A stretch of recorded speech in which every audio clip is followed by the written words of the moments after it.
Hi friends, నేను మీ Suresh తరువు forensic గురు. ఈ Telugu post channel ద్వారా మళ్ళీ మనం కలుసుకున్నందుకు ఎంతో ఆనందంగా ఉంది. ఈరోజు మనం గత సంచికలో డిస్కస్ చేసిన కొన్ని బాంబు సంఘటనల ఆధారంగా మీకు కొన్ని ఉదాహరణలు చెప్పదలుచుకున్నాను. ఫోరెన్సిక్ నిపుణునిగా 1993 నుంచి ప్రారంభమైనటువంటి నా ప్రయాణంలో ఎన్నో సంఘటనలు, ఎన్నో భయంకరమైనటువంటి నిజాలను వెలికి తీసే దాంట్లో, భౌతిక సాక్ష్యాల ఆధారంగా ఎన్నో కేసులోని మిస్టరీలను నిగ్గు తీసే దాంట్లో ఎంతో కష్టపడి పోరాడాల్సిన సంఘటనలు ఎన్నో ఏర్పడ్డాయి. వీటిల్లో కొన్ని ముఖ్యమైన సంఘటనలు మామూలుగా దొంగతనాలు, హత్యలు, మానభంగాలు, ఆత్మహత్యలు మొదలైన వాటిలో భౌతిక సాక్ష్యాధారాలు సేకరించడం ఒక ఎత్తు అయితే, ఈ ఫైర్ యాక్సిడెంట్ కేసెస్ కానీ బాంబు సంఘటనల్లో నేర స్థలాల్లోని భౌతిక సాక్ష్యాధారాన్ని సేకరించడం మరొక ఎత్తు.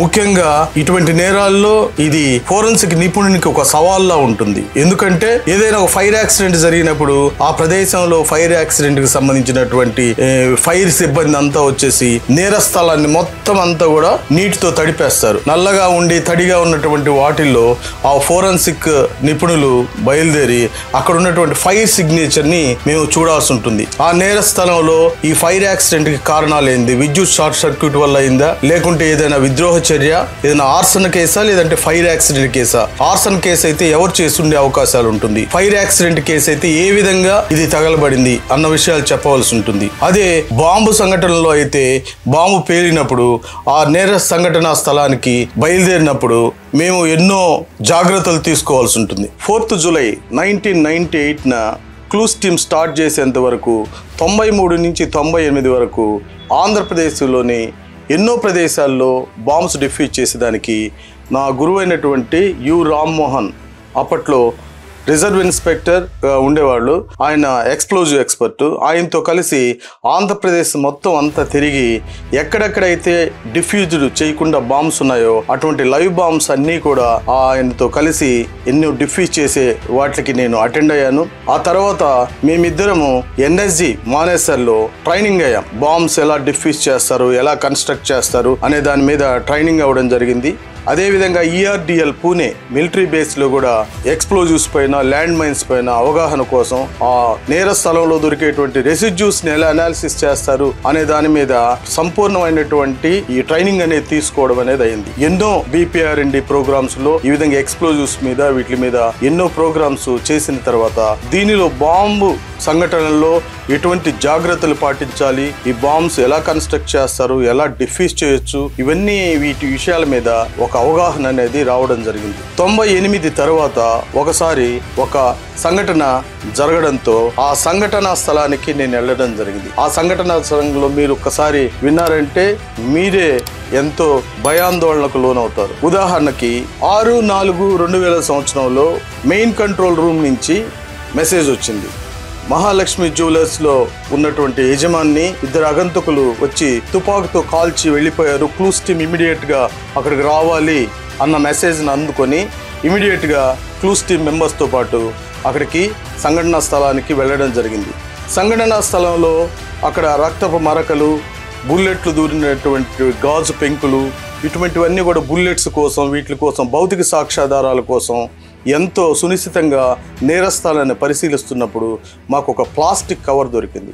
ఆ ప్లాస్టిక్ కవర్లో చూసినప్పుడు ఒక ఎలక్ట్రిక్ సర్క్యూట్తో చేయబడినటువంటి ఒక పైప్ బాంబ్ అనేది కనబడడం జరిగింది. ఆ స్థలంలో అది చూసిన వెంటనే నా వెనుకనున్నటువంటి సిబ్బంది మొత్తాన్ని బయటికి పంపించేసేసి దాన్ని బయటకు తీసుకువచ్చి దానికి ఉన్నటువంటి వైర్లని నేను మరియు యు రామ్మోహన్, అప్పటి ఆ రిజర్వ్ ఇన్స్పెక్టర్ గారు, మేమిద్దరము అక్కడ ఒక సేఫ్ అయిన ప్లేస్లో దాన్ని ఆ వైర్లు కట్ చేసి చూసినప్పుడు జస్ట్ ఇంక 4 minutes మాత్రమే మిగిలింది.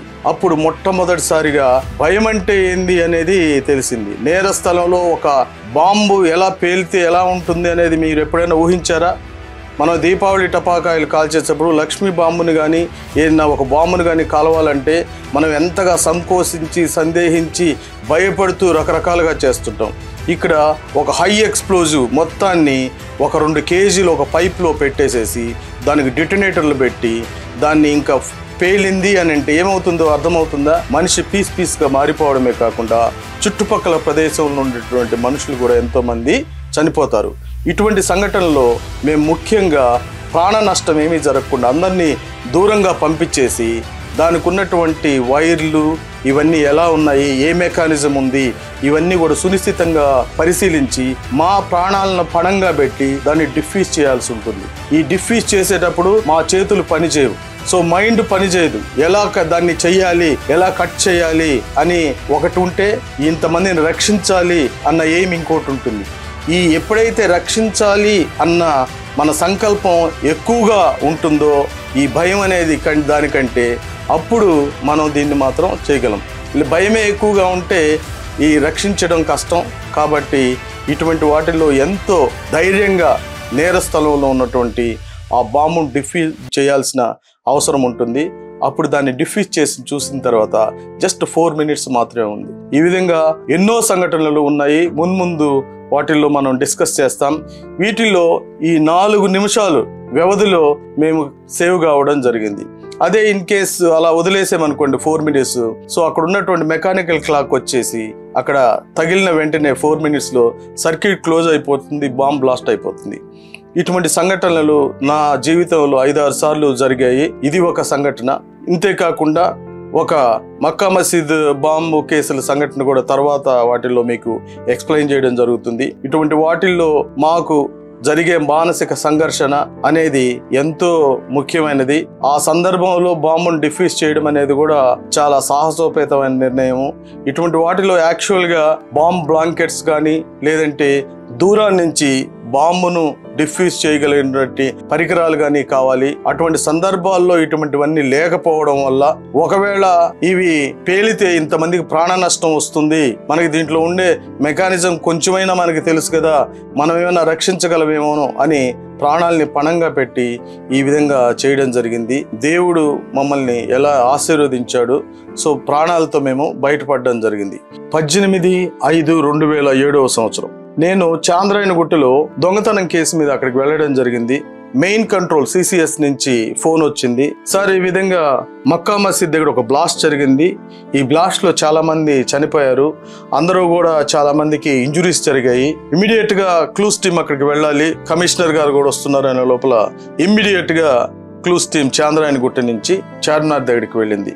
మక్కా మసీదులో లోపలికి ప్రవేశిస్తూనే అక్కడ హాహాకారాలు, మనుషులు శరీర భాగాలు, ఎంతో మందికి గాయాలు, రక్తగాయాలు, రక్తసిక్తమైనటువంటి ఆ ప్రదేశంలో ఇవన్నీ చూస్తూ ఉంటే కళ్ళు తిరిగిపోయాయి. సో యాజ్ ఏ ఫోరెన్సిక్ ఎక్స్పర్ట్గా నా పని నేర స్థలంలో ఉన్నటువంటి భౌతిక సాక్ష్యాధారాల ద్వారా అది హై ఎక్స్ప్లోజివా, లో ఎక్స్ప్లోజివా, ఒకవేళ లో ఎక్స్ప్లోజివ్ అయితే అది ఏ కెమికల్, హై ఎక్స్ప్లోజివ్ అయితే ఏ కెమికల్, దీంట్లో ఉన్నటువంటి బాంబర్ సిగ్నేచర్ ఏంది, సో వీటి ద్వారా ఇటువంటి సంఘటనలు ఇంతకుముందు ఎప్పుడైనా జరిగిన బాంబు సంఘటనలో సరిపోలు ఉందా, ఇటువంటి విషయాలన్నీ ఎన్నో విషయాలు చెప్పాల్సి ఉంటుంది. సో దానికోసం అక్కడ చూస్తామంటే ఎంతో మంది మృతదేహాలు, ఈ క్షతగ్రాతులు, ఒక పక్క హాహాకారాలు, ఇవన్నీ చూస్తుంటే మనిషి తట్టుకోలేని పరిస్థితి. ఇక్కడ ఎంతో మంది హృదయ వేదన ఏడ్చే వాళ్ళు, ఆ రోదనలు వినలేని పరిస్థితి. అటువంటి సంఘటనలో మనసు కుదుటపరుచుకొని అక్కడ భౌతిక సాక్ష్యాధారాలు చూడాలి. సో ముఖ్యంగా నేర స్థలాన్ని ప్రొటెక్ట్ చేసే ముందు మేము చేసే సంగతులు 3. ఒకటి, నేర స్థలంలో ఉండేటువంటి విక్టిమ్ యొక్క ప్రొటెక్షన్, రెండవది పర్సనల్ ప్రొటెక్షన్, మూడవది క్రైమ్ సీన్ ప్రొటెక్షన్. ఈ 3 చూసుకోవాలి. సో అక్కడ ఉన్నటువంటి ఈ క్షతగాత్రులు ఎవరైతే ఉన్నారో వీళ్ళందరినీ కూడా చాలా క్షేమంగా వాళ్ళని ఏమాత్రం వాళ్ళు మళ్ళీ ఫర్దర్గా నొప్పి లేకుండా వేరే వచ్చేటువంటి అంబులెన్సెస్లో వాటిలందరినీ తరలించడం, తర్వాత ఆ చనిపోయిన వాళ్ళు ఎవరన్నా ఉంటే వాళ్ళని బాడీస్ అన్నీ కూడా పంపించేసి, వాళ్ళు బ్రతుకున్నారో లేదో తెలియదు, వాళ్ళ కోసం మళ్ళీ అలానే ఉంచకుండా వాళ్ళని కూడా పంపించడం, ఇలా చేసేలా ఒక 2-3 గంటలు టైం పట్టింది. ఆ నేరస్థలం మొత్తం అంతా కూడా అలా ఉంది. సో ఈ నేరస్థలంలో ఇవన్నీ జరిగేటప్పుడే నేరస్థలంలో ఎప్పుడైనా సరే ఒక ఎక్స్ప్లోజన్ జరిగినప్పుడు వెంటనే సెకండరీ ఎక్స్ప్లోజివ్ అనేది ఒకటి ఉంటుంది అనేది మా ట్రైనింగ్ లో చెప్పినట్టు ఒక మూల సూత్రం. సో ఆ నేరస్థలాన్ని అంతా కూడా వెతకాలి. ఇమ్మీడియట్ గా అక్కడ చూస్తే నాకు ఇద్దరు, ఒక ASI నాగరాజు అనే అతను, ఇంకొక కానిస్టేబుల్, ఇద్దరు కూడా నాకు SW వాళ్ళు, బాంబ్ స్క్వాడ్ వాళ్ళు ఉండడం జరిగింది. వాళ్ళ సహాయంతో నాగసాయి వీళ్ళందరినీ కూడా తీసుకొని మేము అంతా నేర స్థలాన్ని అంతా కూడా మేము పరిశీలిస్తే ఆ సంఘటన జరిగిన కొద్ది దూరంలో దానికి ఒక బ్యాగ్ వేలాడి తీసిపడింది, బ్లూ కలర్ బ్యాగ్. ఆ బ్లూ కలర్ బ్యాగ్ ఏంది అని చూస్తే దాని లోపల నేర స్థలంలో దొరికినటువంటి ఈ భౌతిక సాక్ష్యాధారాల తునకలు ఏవైతే ఉన్నాయో, మెటాలిక్ ఫ్రాగ్మెంట్స్ ఏవైతే ఉన్నాయో, బ్లాక్ కోటెడ్ డబ్బా, ఇవన్నీ కూడా దాంట్లో ఉన్నాయి. అంటే ఇది బాంబు అని నిర్ధారణకు రావడం జరిగింది. ఇమ్మీడియట్గా గుండె ఆగినంత పని అయింది.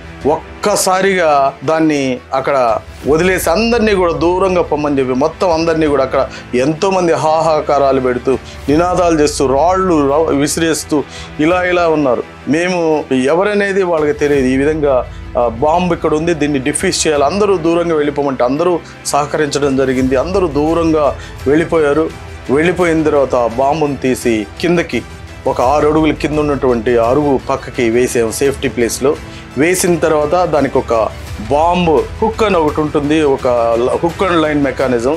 దానికి ఆ తాడు కుక్కేనేసి ఇలా చాలాసేపు చాలా దూరంగా వెళ్ళి లాగడం జరిగింది. ఏమాత్రం కుదిపిన కొన్ని బాంబ్స్ టిల్టింగ్ మెకానిజమ్స్ ఉండి పేలిపోతాయి. సో అది పేలలేదు. సో ఇది కదిలిస్తే పేలదు కాబట్టి దీని మీద మనం బాంబ్ డిఫ్యూజ్ చేసేదానికి బాగుంటుందని అనుకొని ఈ నాగసాయి అనే ఏఎస్ఐ, నేను, ఈ అనిల్ అనే ముగ్గురం కలిసి ఆ బాంబుకి ఒక బాంబు బ్లాంకెట్ మీద ఉంచి దాన్ని నిదానంగా నా దగ్గర ఉన్నట్టు ఫిజికల్ ఎవిడెన్స్ కిట్లో ఉన్నటువంటి స్కాల్పెల్తో మొత్తం అంతా కట్ చేస్తాం. కట్ చేస్తే దానిలో ఉన్నటువంటి నల్లటి బాక్స్లో 2 RDX TNTతో ఫిల్ చేసినటువంటి 2 బాంబులు, దాన్ని ఒక సెల్ ఫోన్కి అనుసంధానం చేసింది. ఈ సెల్ ఫోన్కి ఏమాత్రం మెసేజ్ వచ్చినా, ఏదైనా ఫోన్ వచ్చినా అది యాక్టివేట్ అయిపోతుంది, ఇమీడియట్గా బ్లాస్ట్ అయిపోతుంది. మేము చనిపోవడమే కాకుండా చుట్టుపక్కల ఎవ్వరూ ఉండరు అటువంటి సందర్భం. సో ఇది ఆల్రెడీ ఒకటి పేలి ఏ విధంగా ఎంతమంది చనిపోయి ఉన్నారు, ఎంతమంది క్షతగాత్రులై ఉన్నారు, ఇవన్నీ మనం చూస్తూనే ఉన్నాం. ఇవి చూసి కూడా వాటిని డిఫ్యూజ్ చేయాలంటే ఎంత ధైర్యం కావాలి, దానికి ఎంత సాహసం కావాలి. దీనికి అంతటికి కూడా ప్రాణాలకి తెగించి పోతే ముగ్గురం పోతాం. ఎలా అయినా సరే దీన్ని ఓపెన్ చేయాలి, దీన్ని డిఫ్యూజ్ చేయాలి, లేకుంటే వాళ్ళందరూ కూడా మిగతా వాళ్ళందరికి ప్రాణాలకు కూడా నష్టం అని అనుకొని ఇమీడియట్గా నేర స్థలంలో ఉన్నటువంటి ఆ బాంబులకి అనుసంధానించి ఉన్నటువంటి వైర్లని కట్ చేయాలని డిసైడ్ చేసుకున్నాం. ఫ్రెండ్స్, ఒక్కోసారి అదృష్టం కలిసి రాదు. ఎప్పుడైతే ఈ 2 వైర్లు ఉన్నాయి కదా, ఒక వైర్ని కట్ చేసామనుకోండి, ఇంకోటి రిలే మెకానిజం అంటారు, అది సర్క్యూట్ క్లోజ్ అయిపోయి ఇమీడియట్గా బ్లాస్ట్ అయ్యే సంఘటనలు కూడా ఉంటాయి. సో ఇటువంటివన్నీ చేసేటప్పుడు మనతో పాటు అదృష్టం కూడా తోడుండాలి. ఈ అదృష్టం తోడుండాలంటే నీలో ఉండాల్సిన ముఖ్యమైన కొన్ని ఉంటాయి. నీ జీవితంలో నువ్వు అవి పాటించుంటే పేలే బాంబులు కూడా పేలవు. అది sincerity, dedication, honesty, hard working, 5వది హ్యుమానిటీ. ఈ చేతికి బొటన వేలు లేకుండా ఉంటే ఏ విధంగా పనికిరాదో, అలానే మనిషి ఎంత బాగా కష్టపడి పనిచేసే వ్యక్తి అయినా, ఎంత హార్డ్ వర్కర్ అయినా, ఎంత హానెస్టీ పర్సన్ అయినా, ఈ హ్యుమానిటీ అనేది లేకుండా ఉంటే ఏది కాదు. ఆ హ్యుమానిటీ ఉండడం వల్లే, ఎంతో ధైర్యంతో మేము దానికి ముందుకు పోవడం వల్ల దేవుడు మమ్మల్ని ఆశీర్వదించాడు. ఈరోజు మీ ముందు ప్రాణాలతో మేము నిలబడేదానికి కారణం ఆ భగవంతుడే. సో ఈ విధంగా మనం చేసే పనులు, మనం చేసే కర్మలు మనల్ని రక్షిస్తాయి అని గట్టిగా నమ్మాను. సో అంతమంది ప్రాణాలని సేవ్ చేయగలిగేటువంటి బలాన్ని, ధైర్యాన్ని నాకు ఆ దేవుడు ప్రసాదించాడు. సో నేను చాలా సంతోషపడ్డాను అది డిఫీట్ చేసిన తర్వాత. సో ఆ డిఫీట్ చేసిన తర్వాత అందరూ కూడా, ఆ ముస్లిం సోదరులు అక్కడ ఉండే వాళ్ళందరూ కూడా మమ్మల్ని ఎత్తుకొని అంతా కూడా తిరగడము, అందరూ ఎంతోమంది సంతోషం, హాహాకారాలు, అవి ఇప్పటికీ నేను మర్చిపోలేను. ఒక మనిషి ప్రాణం రక్షిస్తే దాంట్లో ఉండే ఆనందం ఎంత ఉంటుందో మీరు ఆలోచించండి. సో అలా అని చెప్పి ప్రతి ఒక్కరూ ఇలా లైవ్ బాంబ్స్ ఉంటే ఇలా వెళ్ళిపోకూడదు, అది మూర్ఖత్వం. నేను చేసిన పని ఒక మూర్ఖపు పని, అలా చేయకూడదు. ఎప్పుడైనా సరే మన ప్రొటెక్షన్ చూసుకోవాలి. ప్రొటెక్షన్ చూసిన తర్వాతే అక్కడ చేయాలి. ఆ సందర్భంలో, ఆ ప్రత్యేకమైన సందర్భంలో మా దగ్గర ఎటువంటి బాంబు నిర్వీర్యం చేసేటువంటి ఎక్విప్మెంట్స్ అన్ని లేవు కాబట్టి దాన్ని చేయగలేం. అదే మా ప్రాణాలు పోయి ఉంటే ఏం చేసేవాళ్ళు, అసలు ఇవన్నీ లేకుండా వాళ్ళని ఎవరు డిఫీజ్ చేయమన్నారండి అని కూడా అంటారు. ఒకవేళ చేయకుండా మనం వచ్చేసామనుకోండి, ఇంత నేర్చుకొని ఎన్ని దీని గురించి పరిజ్ఞానం ఉండి కూడా ఇది పేలేటట్టుగా చేసేమే, ఇంతమంది ప్రాణాలు మళ్ళీ పోయి అది మా వల్లే కదా అనేటువంటి ఒక బాధ మనసులో అలానే ఉండిపోతుంది. అందుకోసమని ఆ రోజు ధైర్యంగా అవి డిఫ్యూజ్ చేయగలిగాము. సో డిఫ్యూజ్ చేసిన తర్వాత అందరూ కూడా ప్రశంసలు అందుకున్నాము. సో అప్పటి కమిషనర్ బల్విందర్ సింగ్ గారు కూడా మాకు క్యాష్ రివార్డ్స్ ఇచ్చారు మా ముగ్గురికి. సో ఈ 500 మందిని కాపాడినందుకు నాకు నేషనల్ అవార్డు కూడా రావడం జరిగింది.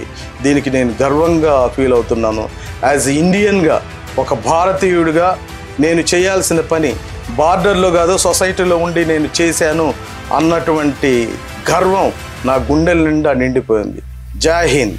ఫ్రెండ్స్, ఫోరెన్సిక్ నిపుణుడి పాత్ర నేరస్థలంలో భౌతిక సాక్ష్యాధారాలు సేకరించడం వరకే. నేరస్థలం బాంబులుంటే బాంబుల్ని డిఫ్యూజ్ చేయాలని కాదు. మేము ట్రైన్ అప్ అయ్యాము. వీటిలన్నింటిలో మాకు ప్రభుత్వం ట్రైనింగ్ ఇచ్చింది కాబట్టి, చేయవలసిన సందర్భం వచ్చింది కాబట్టి చేశాం.